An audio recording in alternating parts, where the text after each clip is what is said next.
अर्थव्यवस्था में रेहड़ी पटरी वालों का कोई योगदान नहीं। जो 10 करोड़ रेहड़ी पटरी वाले पूरे देश में हैं, उनका कोई योगदान नहीं है क्या मान्यवर? वो भी सरकार को टैक्स भरते हैं। आपकी सरकार उनको भी फूटी आंख से देखना नहीं चाहती। आपने रेहड़ी पटरी वालों को कहा अपने नाम के आगे नेम प्लेट लगाओ, अपने नाम के आगे नेम प्लेट लगाओ। हिंदुओं की, मुसलमान, दलितों के पीछे आदिवासी हो, क्या हो ये बताओ।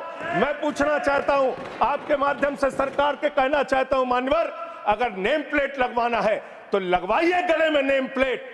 नीरव मोदी के गले में नेम प्लेट लगवाइए कि 20,000 करोड़ रुपए हिंदुस्तान का वो बाकी है। लगवाइए नेम प्लेट। 10,000 करोड़ रुपए विजय माल्या हिंदुस्तान का बाकी है। लगवाइए नेम प्लेट गले में ललित मोदी के कि 3,000 करोड़ रुपए हिंदुस्तान का लूट के भाग गया। लगवाइए नेम प्लेट मान्यवर। मैं कहना चाहता हूं नितिन संदेशरा के कि वो 6,000 करोड़ रुपए हिंदुस्तान का लूट के भाग गया। लगवाइए नेम प्लेट अडानी के कि 2.5 लाख करोड़ रुपए का कर्जा आपने एक आदमी को दे रखा है। लगवाइए नेम प्लेट उन पूंजीपतियों को जिन्होंने हिंदुस्तान की बैंकों को खाली करने का काम किया। मान्यवर, एक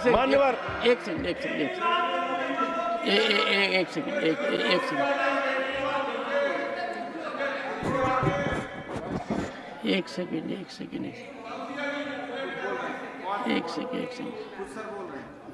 Honorable member, and you are a senior person. Sanjay ji, you are a senior person. धारा प्रवाह में आप काफी कुछ कह गए फिगर्स के बारे में। बाकी तो you can make your point, no difficulty about it. One second.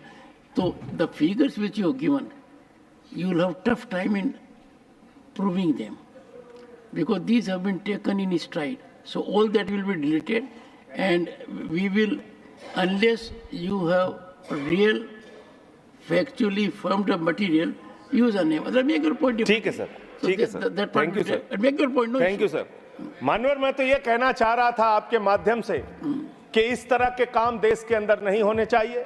Bharat एक धर्मनिरपेक्ष राष्ट्र है और हम जानते हैं अपनी सामाजिक व्यवस्था में, मैं जानता हूं इनके मन में दर्द होगा मान्यवर, अभी चुनाव हारे हैं ये उत्तर प्रदेश में, तो वहां पर अगर कोई बोर्ड लगाएगा जाटव ढाबा, एक सेकंड, जाटव ढाबा कोई लगाएगा, कोई अपने ढाबे के आगे अगर वाल्मीकि ढाबा लिखेगा तो आप लोग उसके यहां खाने नहीं जाओगे। मैं जानता हूं आपकी मानसिकता। आप वो लोग हैं जिन्होंने भारत के तत्कालीन राष्ट्रपति श्री रामनाथ कोविंद जी को प्रभु श्री राम के मंदिर के शिलान्यास में नहीं बुलाया। आप वो लोग हैं जिन्होंने मौजूदा राष्ट्रपति श्रीमती द्रौपदी मुर्मू जी को राम मंदिर के उद्घाटन में नहीं बुलाया। आप दलितों से, पिछड़ों से, आदिवासियों से, अल्पसंख्यकों से, मुसलमानों से नफरत करने का काम करते हैं। यह आपकी सच्चाई है। इसलिए नेम प्लेट मत लगवाइए। नेम प्लेट लगवाना है तो जिन्होंने देश की बैंकों को लूटा है उनका नेम प्लेट लगवाइए। और मान्यवर, मैं आपसे, आपके माध्यम से इस सरकार से कहना चाहता हूं, इनका बजट पड़ रहा था मान्यवर, जेलों को भी इन्होंने कम बजट दिया।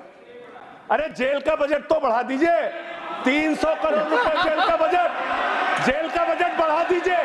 अरे अभी हमको जेल में भेजा है, कल तुमको जेल में आना है, तुम सबको जेल में आना है। जेल का बजट बढ़ा दो, जेलों को ठीक कर दो, अगला नंबर तुम्हारा है, तुम्हें जेल में आना है, कम से कम जेलों को तो ठीक कर दो, अगला नंबर तुम्हारा। मैं जेल के बजट पे बोल रहा हूँ मानवर, मैं जेल के बजट पे बोल रहा हूँ। 300 करोड़ दिया, इनको जेल में आना है। One second. सदन के नेताजी से मैं अनुरोध करूंगा कि ये बहुत मार्मिक अपील है जेल का बजट बढ़ाने के लिए, और इस पर आप गौर फरमाइए। धन्यवाद सर। ठीक है ना? धन्यवाद सर। एक पृष्ठभूमि भी है मान्यवर, इसका ध्यान रखा जाएगा। में इन्होंने न्यायपालिकाओं के लिए जो बजट रखा वो नाकाफी है। 5 करोड़ केसेस पेंडिंग है इस देश के अंदर, और 6 लाख लोगों को पूरे देश में जेलों में रखा गया है, जिसमें करीब 76% अंडर ट्रायल है। इसका मतलब आपका मकसद न्याय दिलाना नहीं है, आपका मकसद किसी मामले की सच्चाई तक पहुंचना नहीं है, आपका मकसद है पकड़ के एक एक व्यक्ति को जेल में डालना। आपने दिल्ली के मुख्यमंत्री को, जिनकी शुगर 36 बार 50 से नीचे जा चुकी है। आपने दिल्ली के मुख्यमंत्री को पकड़ के जेल में डाल दिया। नहीं मानवर, अब इनको बार बार मौका मत दीजिए, मुझे अपनी बात पूरी करने दीजिए। I am not yielding sir, I am not. आपने 2 बार कहा, हैबिट बना लिया इन्होंने सर। दिल्ली के मुख्यमंत्री को सर इन्होंने पकड़ के जेल में डाल के रखा। दिल्ली के शिक्षा मंत्री को इन्होंने 2 साल से जेल में रखा। दिल्ली के स्वास्थ्य मंत्री को इन्होंने 2 साल से जेल में रखा। आप एक एक विपक्ष के नेता को पकड़ पकड़ के जेल में डालते हैं। हेमंत सोरेन को मुख्यमंत्री को जेल में आपने रखा, संजय रावत को जेल में रखा, अनिल देशमुख को जेल में रखा। सबको पकड़ पकड़ के आप जेल में रखते हैं। बंगाल के 3 मंत्रियों को आपने पकड़ के जेल में रखा। आपका मकसद ट्रायल कराना नहीं, न्याय दिलाना नहीं, आपका मकसद हम लोगों को पकड़ के जेल में रखना है। जितना जेल में डालोगे, जितना जेल में डालोगे, मैं आपसे कहना चाहता हूं, जितना जेल में डालोगे उतना गर्त में जाओगे। जिसने भी ये राजनीति की है उसका समापन हो गया है। अभी 240 पे पहुंचे हो, कल 24 पे पहुंचोगे, इसके बाद 2 पे भी आओगे। मैं तो 1-2 मिनट और मैं बस कह के अपनी बात खत्म करूंगा, मेरे टाइम में से उसको काट लीजिएगा। मान्यवर, भेदभाव की बात, सबसे भेदभाव इनको करना है। मुसलमानों से भेदभाव, सिखों से भेदभाव, ईसाइयों से भेदभाव, दलितों से भेदभाव, पिछड़ों से भेदभाव, और अब राज्यों से भेदभाव। राज्यों से भी भेदभाव, महिलाओं से भेदभाव, राज्यों से भेदभाव। क्या भेदभाव किया सर इन्होंने? 2,32,000 करोड़ रुपए, 2,32,000 करोड़ रुपए दिल्ली के लोगों ने सरकार के केंद्रीय खजाने में टैक्स के रूप में दिया, जीएसटी और इनकम टैक्स के रूप में। बदले में हमको कितना मिलता है? 0। 9 साल से आप दिल्ली को बजट नहीं देते। पंजाब के लोग, बस मेरे में से काट लीजिएगा सर, 1-2 मिनट काट लीजिए, पार्टी के उसमें से काट लीजिएगा। पंजाब के लिए सर, पंजाब का किसान अपना खून पसीना बहा के खेत में गेहूं पैदा करता है, धान पैदा करता है। आपने 8,000 करोड़ रुपए पंजाब के विकास का पैसा रोक रखा है। विपक्ष के राज्यों का पैसा आपने रोक रखा है। ये भेदभाव क्यों कर रहे हैं आप क्यों कर रहे हैं? आप लिखते हैं राज्यों के विकास से देश का विकास है। ये आप राज्यों का विकास कर रहे हैं। एक एक करके टारगेट करके विपक्षी राज्यों के साथ आपने भेदभाव करने का काम किया। और अंत में कोई मुझे कह रहा था सारे बजट कम किए, शिक्षा के बजट को भी आपने कम कर दिया।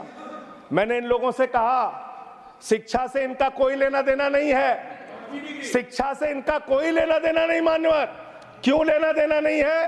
क्योंकि दिल्ली विश्वविद्यालय में मनुस्मृति पढ़ाने जा रहे हैं ये लोग। मनुस्मृति पढ़ाएंगे कि दलितों के, पिछड़ों के, जिनको आप शूद्र कहते हैं, आप शूद्र कहते हैं, अगर वो श्लोक सुन लेंगे तो उनके कान में पारा आप कैसे डालेंगे?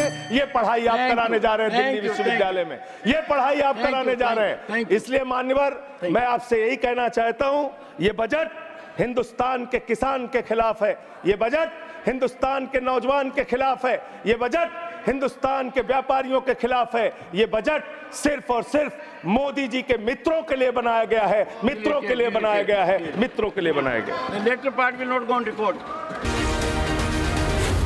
Z News.